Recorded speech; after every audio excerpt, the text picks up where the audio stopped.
अस्सलाम वालेकुम। तो आज के हम लेक्चर में थोड़ा सा देखेंगे लॉजिकल ऑपरेटर्स के बारे में। ठीक है, हमने कुछ पीछे ऑपरेटर्स की बात की थी हमने, तो जैसे कि कंपैरिजन ऑपरेटर, असाइनमेंट ऑपरेटर और बाकी ऑपरेटर्स देखे थे हमने।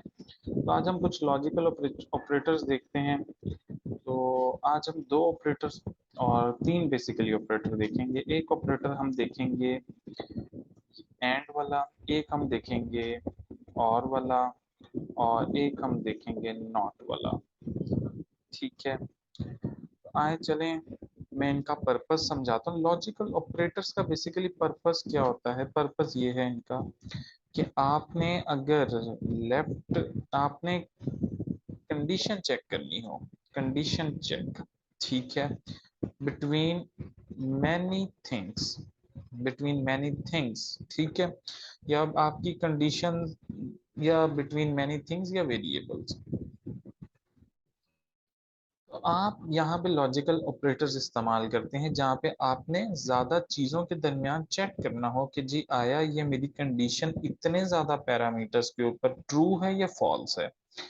तो अब देखें, इसकी सबसे सिंपल एग्जांपल अगर मैं आपको दूं, अगर मुझे कहा जाए कि जी आपने आप सम करें, तब सम करें जब आपका जो आंसर है वो लेस देन 5 हो।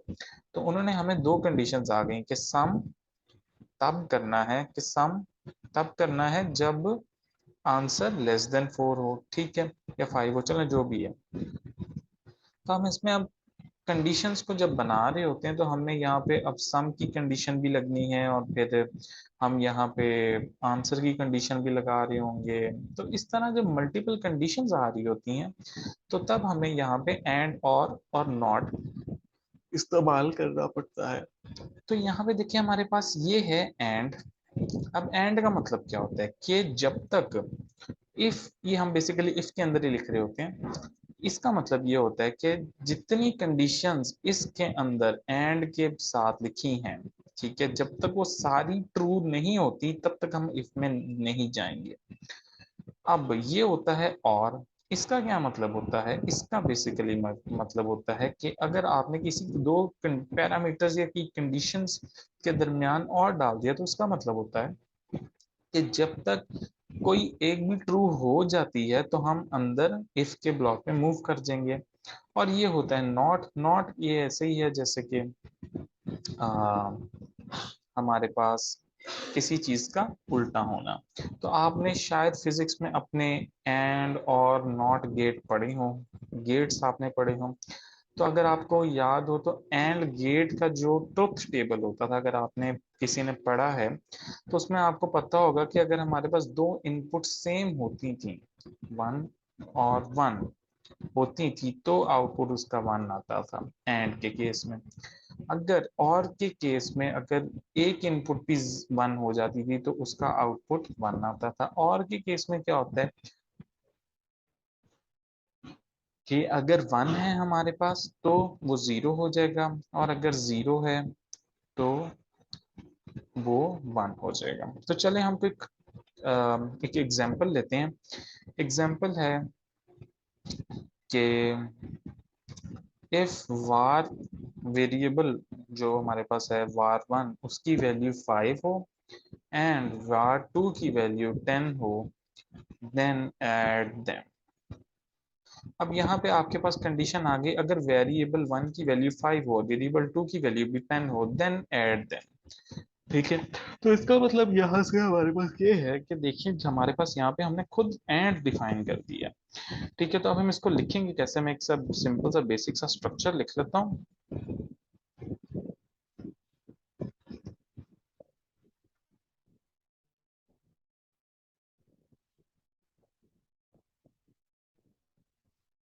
अब यहाँ पे देखिए हम क्या करते हैं, हम एक वेरिएबल बना लेते हैं इंटीजर का जिसका var नाम 1 देते हैं, और मैं उसको 5 दे देता हूँ। और एक var टू के नाम से मैं वेरिएबल बना लेता हूँ, उसको 10 दे देता हूँ और मैं कहता हूँ if var one double equal to 5। ठीक है, ये और हमने कंपैरिजन ऑपरेटर किया। एंड अब ये जो एंड है, ये दोनों कंडीशंस ट्रू होंगी तो हमने ऐड करना है, वरना नहीं करना। अब हम लिखेंगे इसमें एंड, ये डबल एंड डाला, फिर हमने लिखा var two double equal to 10 हो। तो अब इसके बाद हमने उनका सम लेना है। तो सम में देखिए हम कैसे लेते हैं, हम सम का एक वेरिएबल बना लेते हैं, उसको डिफॉल्ट वैल्यू हम 0 दे देते हैं। अब हम लिखते हैं sum is equal to var one plus var two. ठीक है, और हम यहाँ पे सी आउट सम भी करा देते हैं। ठीक है, एल्स में मैं आप लिख सकता हूँ कि सी आउट कंडीशन नॉट ट्रू। ठीक है, तो अगर हम इसको चला के देखें तो मेरे पास आंसर अब क्या आना चाहिए, 15 आना चाहिए। तो हम चला के देखते हैं इसको। तो अब यहाँ पे मेरे पास एरर आ गया क्योंकि मैंने सेमी कॉलन नहीं डाला। सेमी कॉलन जरूर डाला करें, ध्यान ख्याल करना पड़ता है इन सारी चीजों का। अब ये देखिए मेरे पास आउटपुट आ रहा है 15। वो क्यों आ रहा है, क्योंकि अब ये देखिए var वन भी 5 है, मैंने ऊपर डिफॉल्ट वैल्यू दी भी, और var टू भी 10 है। तो इसका मतलब मेरी ये कंडीशन फुलफिल हो रही है। अगर मैं यहाँ पे 11 कर दूं और फिर कंपाइल करूं तो मेरे पास आएगा कंडीशन नॉट ट्रू। वो क्यों नहीं ट्रू, वो इसलिए नहीं ट्रू क्योंकि var टू में मैंने कहा है उसको कंपेयर करो 10 के साथ, लेकिन var टू में तो 11 पड़ा है। तो उनमें से कोई एक कंडीशन भी फॉल्स हो तो सारी कंडीशंस फॉल्स हो जाती हैं और हम सिर्फ एल्स वाले पार्ट पे चल जाते हैं। ये हो गया हमारे पास एंड। अच्छा, अब मैं एग्जांपल यही वाली लूंगा। ठीक है, और मैं कहता हूँ और।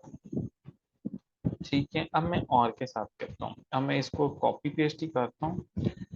ठीक है, और चले मैं इसको इरेज कर लेता हूँ। अब देखिए, अब मैंने कहा और तो मैंने सिंपली ये चेंज करना है। अब स्टेटमेंट पढ़े जरा जहन दो गौर से कि एग्जाम्पल इफ var वन 5 हो, अगर var वन 5 है और का क्या मतलब होता है, या var टू 10 है तो उनको ऐड करो। अब var वन तो 5 है लेकिन var टू 10 नहीं है, इसका मतलब वो एल्स में चल जाएगा या उस इफ कंडीशन में जाएगा। नहीं, वो एल्स में नहीं जाएगा, वो इफ कंडीशन में जाएगा, क्योंकि और के ट्रुथ टेबल में आपने नोटिस किया होगा कि अगर एक कंडीशन भी फॉल्स हो तो आंसर हमेशा ट्रू ही आता है। ठीक है, तो अब यहां से हमारे पास देखिए, अब यहाँ से अगर हम नोटिस करेंगे ये हमारे पास सम प्रिंट कराएगा। कैसे कराएगा, अब देखें ये कंपाइल हो रहा है। अब मेरे पास उसने 16 प्रिंट करा दिया। अब व्हाट इफ मैं दोनों कंडीशंस चेंज कर दूं, अब मैं ये 6 कर दूं, अब तो वो जाएगा ही नहीं अपने इस पार्ट में। क्यों नहीं जाएगा, क्योंकि ना var वन 6 है ना var टू 10 है। ठीक है, तो अब यहाँ से हम देखते हैं कंडीशन नॉट ट्रू हो गई है। तो कहने का मकसद ये है कि ना var वन 6 आ रहा है ना var टू 11 आ रहा है, तो मेरे पास कंडीशन फॉल्स हो गई। ये होता है और गेट। अब होता है हमारे पास नॉट गेट। नॉट गेट के लिए मैं एग्जांपल दोबारा लिख देता हूँ। Example if var one variable one is equal to 5। ठीक है, अब मैंने चेक करना है क्या वेरिएबल इक्वल टू 5 है नॉट गेट के साथ। अब मैं इसको यहाँ से रिमूव करता हूँ, मैं लिखता हूँ if var one not equal to 5, तब प्रिंट कराओ नॉट इक्वल।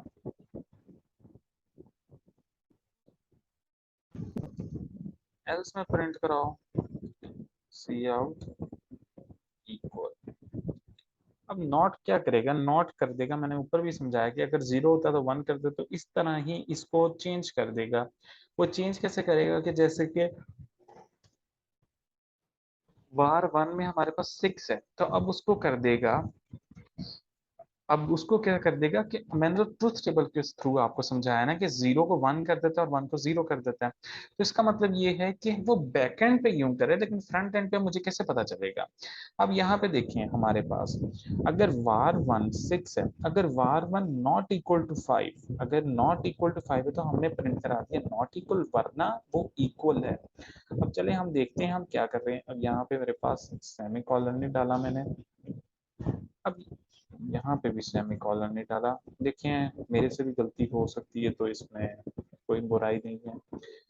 अब ये देखें, वो देखिए हमारे पास कह रहा है नॉट इक्वल। अब नॉट इक्वल वो क्यों कह रहा है मेरे पास?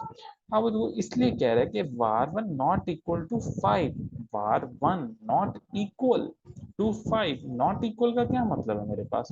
नॉट इक्वल का मतलब है कि var 1 नॉट इक्वल टू 5 में var 1 में अब क्या पड़ा है हमारे पास? var 1 में हमारे पास 6 पड़ा है। अगर मैं इसको 5 कर दूं तो अब मेरे पास क्या आएगा?